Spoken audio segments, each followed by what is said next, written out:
Hello students, welcome back in our history class. Today I am going to continue our chapter French Revolution and our today's topic is the abolition of slavery. Students, one of the most revolutionary social reforms of the Jacobin regime was the abolition of slavery in the French colonies.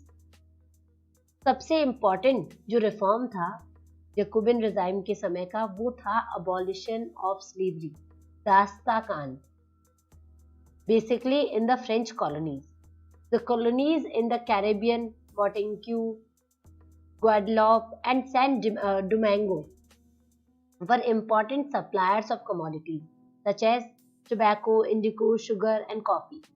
But the reluctance of Europeans to go and work in distant, unfamiliar lands meant a shortage of labor on the plantation. बेटा जो Caribbean island थे वो basically colonies थे Europeans के और वहाँ पर Europeans के द्वारा जाकर के वर्क करना एज अ लेबरर काफ़ी मुश्किल था क्योंकि डिस्टेंट प्लेसेस थे. बहुत जल्दी से यूरोपियंस जो थे वो इतना ज़्यादा ट्रस्ट नहीं करते थे, तो ऐसे प्लांटेशन एरियाज में शॉर्टेज हो जाती थी लेबर्स की. तो this was made by a triangular slave trade between Europe, Africa and America. तो इसका एक नया सिस्टम शुरू हुआ और वो सिस्टम कहलाया triangular slave trade.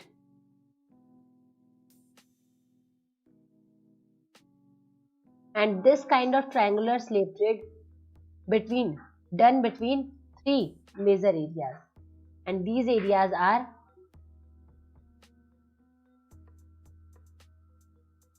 America,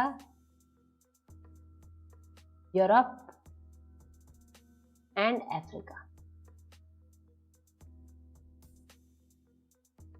Right? So the slave trade began in 17th century. ये जो स्लेव ट्रेड की शुरुआत है ये 17th century में हुई थी.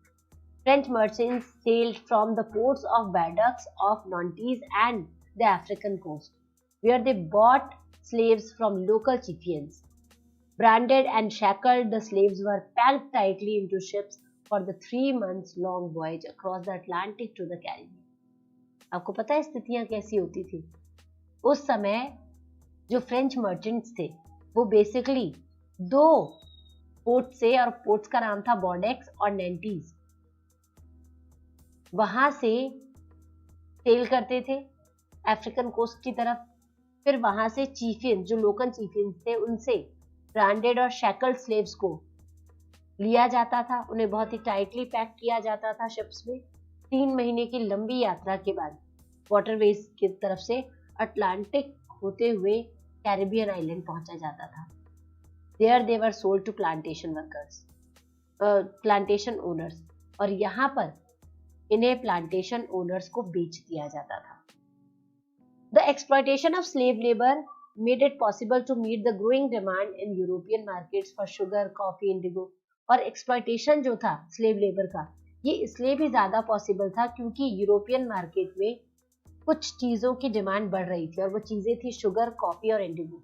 और इन डिमांड्स को पूरा करने के लिए ज़्यादा प्रोडक्शन ज़रूरी था और इसीलिए ये जो स्लेव्स थे इनका ट्रेड स्टार्ट हो चुका था. Basically the port cities of Bordeaux and Nantes own their economic prosperity to the flourishing slave trade. तो ये जो दो आइलैंड्स हैं, ये जो दो पोर्ट्स हैं, ये काफी फेमस थे अपने फ्लरिशिंग स्लेव ट्रेड के लिए. तो throughout the 18th century there was a little criticism of slavery in France. लेकिन धीरे धीरे ये जो स्लेव ट्रेड था इसको क्रिटिसाइज किया गया, करना शुरू हुआ, और 18th century से ये हल्का फुल्का क्रिटिसिज्म फ्रांस में नोटिस किया गया. The National Assembly held long debates about whether the rights of man should be extended to all French subjects including those in the colonies too. 18th century में जो national assembly थी वहां पर debate शुरू हो गई. डिबेट किसको लेकर के? राइट्स ऑफ मैन, लोगों के अधिकारों को लेकर के. But it did not pass any laws. हालांकि डिबेट हो रही थी लेकिन इससे रिगार्डिंग कोई लॉज पास नहीं हुए. fearing opposition from businessmen whose income depended on the slave trade. और क्यों नहीं लॉज पास हुए? क्योंकि नेशनल असेंबली भी डरी हुई थी उन बिजनेसमैन से जो उसमें इन्वेस्ट करते थे पैसा, क्योंकि बिजनेसमैन का जो ट्रेड था वो डिपेंड करता था स्लेव ट्रेड पर.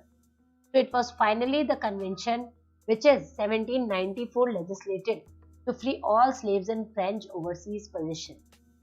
And this, however, turned out to be a short-term measure. 10 years later, Napoleon reintroduced slavery. तो 1794 में लेजिस्लेचर में स्लेव्स को फ्री करने का पोजीशन पास हुआ, लेकिन ये बहुत ही शॉर्ट पीरियड तक रहा. 10 साल के बाद में नेपोलियन बोनापार्ट ने फिर से स्लेवरी को रीइंट्रोड्यूस कर दिया. Plantation owners understood their freedom as including the right to enslave African negroes in pursuit of their economic interests.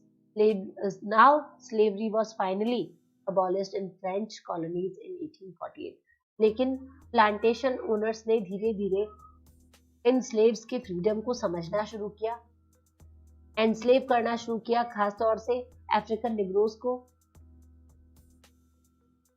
And at last, in 1848, in the French colonies, the slave trade is abolished. The slave trade was abolished. Right? Now the last topic of this chapter, the revolution and everyday life. Students, can politics change the clothes people wear, the language they speak, or the books they read? क्या politics लोगों के रहन सहन में, बोली विचार में बदलाव ला सकते हैं? क्या पॉलिटिक्स की वजह से लोग अपना कपड़े पहनने का ढंग, बात करने का तरीका या फिर पढ़ने लिखने के तरीके में बदलाव ला सकते हैं?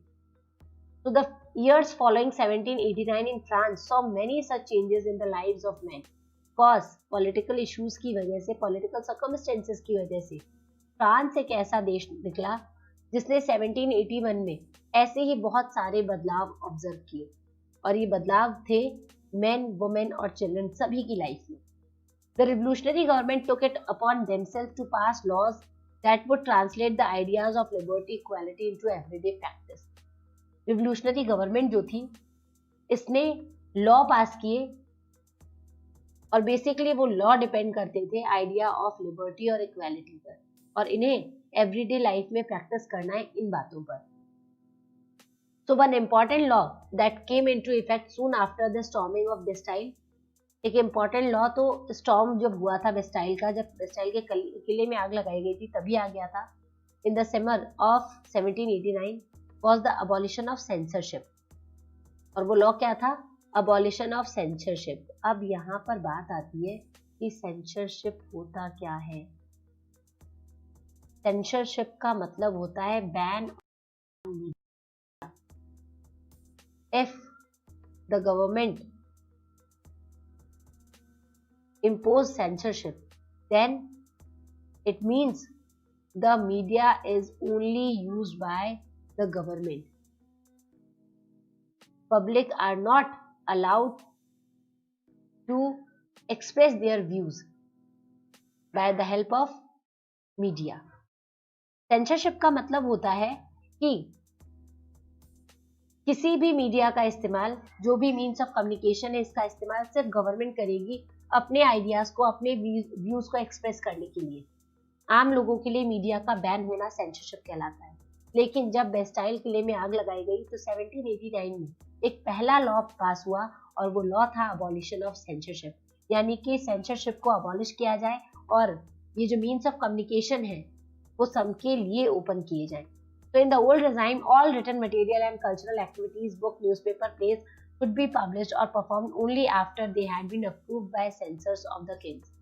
Abolition of censorship से पहले क्या था कि कोई भी बुक अगर पब्लिश होती थी, कोई भी न्यूज़पेपर पब्लिश होता था, तो वो सिर्फ राजा की परमिशन से ही पब्लिश हो सकता था. Now the Declaration of the Rights of Man and Citizens proclaimed freedom of speech. लेकिन अब जब राइट्स ऑफ मैन और सिटीजन्स प्रोक्लेम हो गया, डिक्लेरेशन हो गया फ्रीडम ऑफ स्पीच का, तो फिर ये एक नेचुरल राइट बन गया. Newspaper, pamphlets, books and printed pictures flooded the town of France. और इन सब का इम्पैक्ट क्या पड़ा?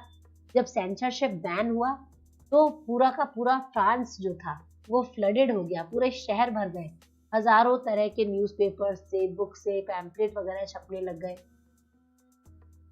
Right. And rapidly it travel to countryside also. और सिर्फ शहर की बात नहीं है, शहर के आसपास के जो इलाके हैं जिन्हें हम कंट्री साइड कहते हैं, वहां पर भी इनकी पहुंच बढ़ती चली गई। तो they all describe and discuss the events and changes taking place in France. और लगभग हर किताबों में जो भी चेंजेस आ रहे थे, जो भी इवेंट्स होते थे फ्रांस में, उससे रिलेटेड बातें छपने लग गई थी, पब्लिश होने लग गई थी। Freedom of press also meant that opposing views of events could be expressed. Each side sought to convince the others of its position through the medium of print. So plays, songs, festive procession attracted large number of people, and this was one way they could grasp the identity with ideas and such as liberty or justice. So that political philosophers wrote about in the lengthened texts which only a handful of educated people could read. होता क्या था कि हर तरीके से जो medium थे print के, इन्होंने काफी ज्यादा इंपॉर्टेंट पोजीशन रखा। अब प्लेज वगैरह लिखे जाने लगे, गाने लिखे जाने लगे, फेस्टिव प्रोसेशंस लिखे जाने लगे, जो कि बहुत सारे लोगों को अपनी तरफ अट्रैक्ट कर रहे थे। और इसकी वजह से लिबर्टी, जस्टिस, ऐसे जो आइडियाज थे बेसिकली पॉलिटिकल फिलोसोफर्स के, उनको भी इन टेक्स्ट में जगह मिली और वो भी एजुकेटेड पीपल के द्वारा पढ़े जाने लगे, जिससे लोगों में आइडिया इमर्ज होने लगा। किस बात का आइडिया? कि लिबर्टी, इक्वालिटी, फ्रेटर्निटी, ये सब इंपॉर्टेंट है और ह्यूमन का राइट है उसको इक्वल ट्रीटमेंट मिलना। तो that kind of things are start publishing by the help of these kinds of mediums. Hope you understand. Now the conclusion of the chapter. So in 1804 Napoleon Bonaparte crowned himself Emperor of France. Earlier मैंने बताया था कि national assembly में जब आपस में लोगों के व्यूज नहीं मिले तो इसका फायदा एक व्यक्ति ने उठाया। One of the person called Napoleon Bonaparte crowned himself, और उसने अपने आप को राजा डिक्लेयर कर दिया। He set out to conquer neighboring European countries, disposing dynasties and creating kingdom where he placed member of his family. और इसने क्या किया? इसने नेबरिंग जो यूरोपियन कंट्रीज हैं उसको डिस्पोज करना शुरू किया, डायनेस्टीज बनाई, अपनी किंगडम अपने बनाना शुरू किया और वहां पर अपने फैमिली मेंबर को प्लेस कर दिया। तो Napoleon saw his role as a modernizer of Europe. और उसने अपने आप को कैसे देखा? अपने आप को उसने यूरोप का मॉडर्नाइजर डिक्लेयर किया। And for that he introduced many laws such as protection of private property and a uniform system of weights and measures provided by the decimal system. Initially many saw Napoleon as a liberator who would bring freedom for the people. और अपने इस ideas की वजह से बहुत सारे लोगों ने उसे एज अ लिबरेटर देखना शुरू किया, क्योंकि इसने अपने शासन में काफी चेंजेस लेकर के आए। इसने डेसिमल सिस्टम की शुरुआत की, इसने प्राइवेट प्रॉपर्टी को प्रोटेक्शन दिया, इसने वेट और मेजर्स का एक यूनिफॉर्म सिस्टम ऑर्गेनाइज कराया, right. But soon the Napoleonic armies came to be viewed everywhere as an invading force. लेकिन जल्दी ही नेपोलियन की जो आर्मी थी वो इन्वेडिंग फोर्स के तौर पर लोगों को नजर आने लगी। And he was finally defeated at Waterloo, और ये फाइनली वाटरलू की लड़ाई में डिफीट हो 1815 में। तो यहां से एक क्वेश्चन बनता है बच्चों, in which battle the Napoleon Bonaparte defeated?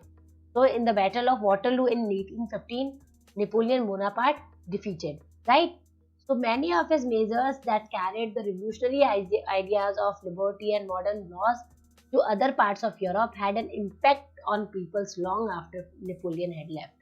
लेकिन इसने जो सिस्टम इंट्रोड्यूस किए थे, इसने जो मेजर्स इंट्रोड्यूस किए थे रिवोल्यूशनरी आइडियाज के, लिबर्टी के, मॉडर्न लॉज के, वो बहुत लंबे समय तक लोगों की लाइफ को प्रभावित करते रहे।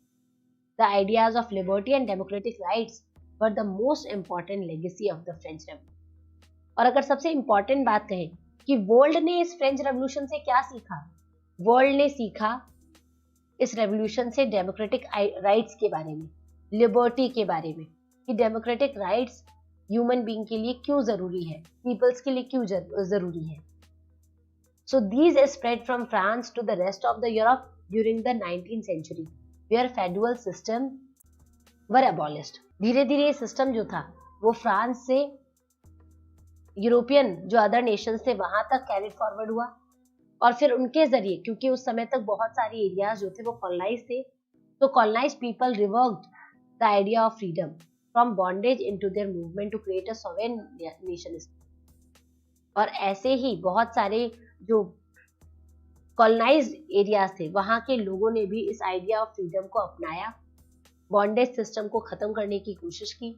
Tipu Sultan and Ram Mohan Roy are two examples of individual who responded to the ideas coming from revolutionary France.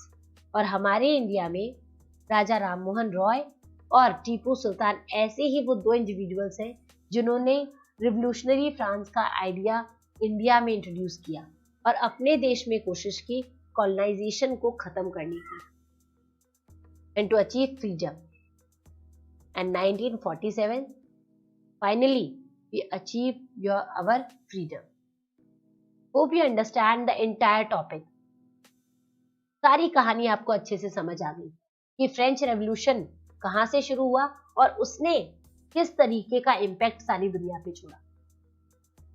French revolution से पहले अधिकतर जो कंट्रीज थी बेटा मोनार्की सिस्टम में कन्वर्टेड थी या फिर कहीं कहीं पर डिक्टेटरशिप भी था, लेकिन फ्रेंच रेवोल्यूशन ही वो रेवोल्यूशन है जिसने लिबर्टी की बात कही, लॉज की बात कही और रिप्रेजेंटेटिव गवर्नमेंट को इंट्रोड्यूस किया, जिसने फेडरल गवर्नमेंट का सिस्टम दिया, लेजिस्लेटिव, एग्जीक्यूटिव और जुडिशरी वाला पैटर्न दिया.